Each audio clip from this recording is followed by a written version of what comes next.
Welcome to CareforCustomers.com. So, you're thinking about being a contact center agent. This is part 2 in our session, and here we're going to talk about what employers are looking for in the contact center industry, what you can expect in training, after training, what the job's like on the phones, and more importantly, what your career can be like in the contact center industry. So, first of all, let's get started. What employers want from you? First of all, they want you to be reliable shift-wise. So they need you to show up for every one of your shifts. Take your breaks when you're supposed to take your breaks. Take your lunch when you're supposed to take your lunch. Just be on time and be what I call shift-wise. Also, be conscientious. They want someone who is conscientious about their job, is involved, wants to learn, wants to get better, wants to improve. Also, they're looking for people who can follow process and procedure. This is very important in a call center industry that things are done in a very specific way. So you'll find there's a lot of processes and a lot of procedures. So following them can be beneficial for you. Also, show empathy and care to customers. Obviously, you're going to be dealing with customers an awful lot, and caring for them and making sure that you understand the challenges that they're having can only help you inspire greater customer care, but also help your job as well. Accept feedback from supervisors. They're going to give you some tips, some hints, some constructive criticism along the way to help you get better. So be accepting of that feedback. Also, putting your timesheets on time. This is very important because this is how you get paid. So making sure that you log your time and get that information in for processing helps you get paid and helps your company understand what their costs are.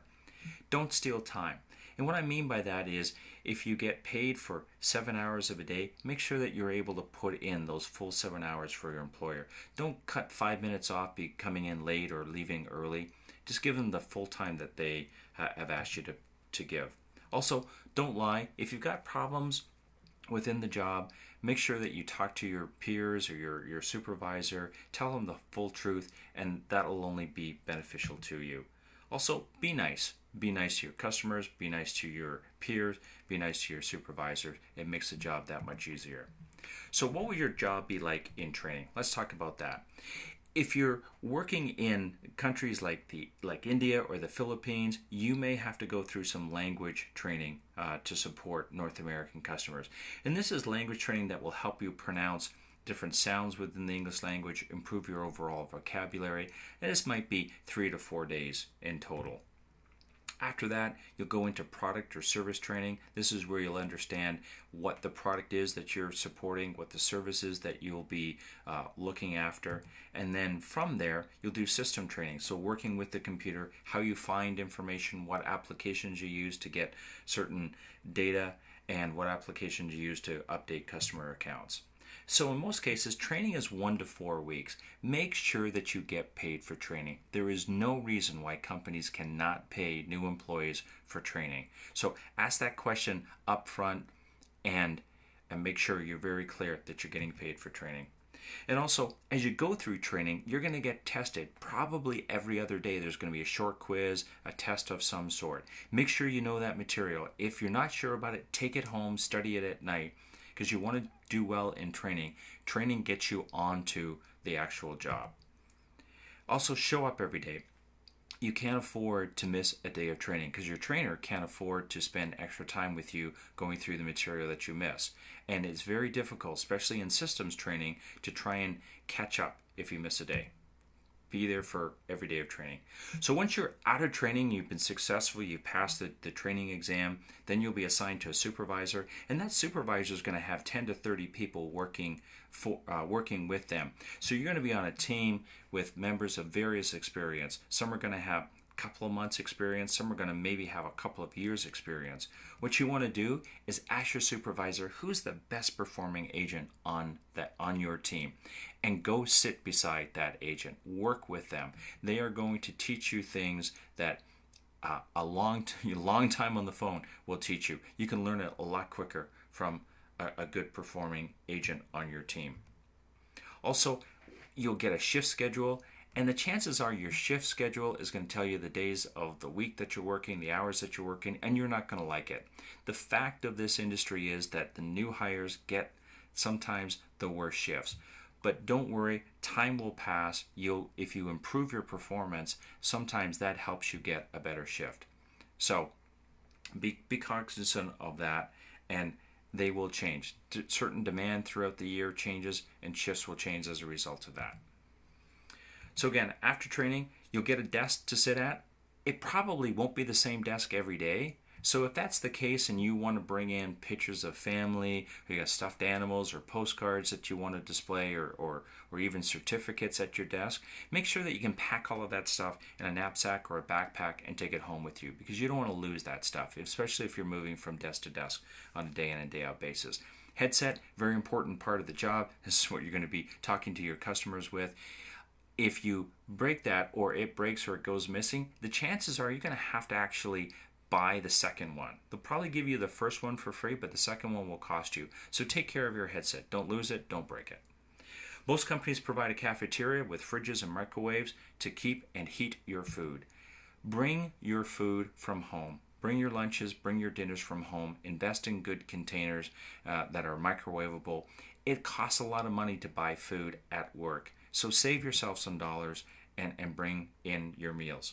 Bring lots of water, or have a container that you can fill up with water. You're going to be talking a lot. You need a lot of water to keep your throat moist as you're going through the day. Also, don't be nervous. Well, you will be nervous. You can't say don't be nervous. You will be nervous. You'll probably forget some things. Don't worry. It's normal. It will come back to you over time. Just more experience on the phone, more experience doing email or chat, whatever your job is, it will help you. This is why sitting beside that experienced agent is so helpful. They're going to be able to teach you some things, give you some encouragement, help you in your job. Also, take time when you're speaking with a customer to repeat back the questions that they are asking you. That helps your customer understand that you know what they're talking about, and it also helps you, gives you a bit more time, a few more seconds to get the thought in your head and know where the system you have to go and find that information for.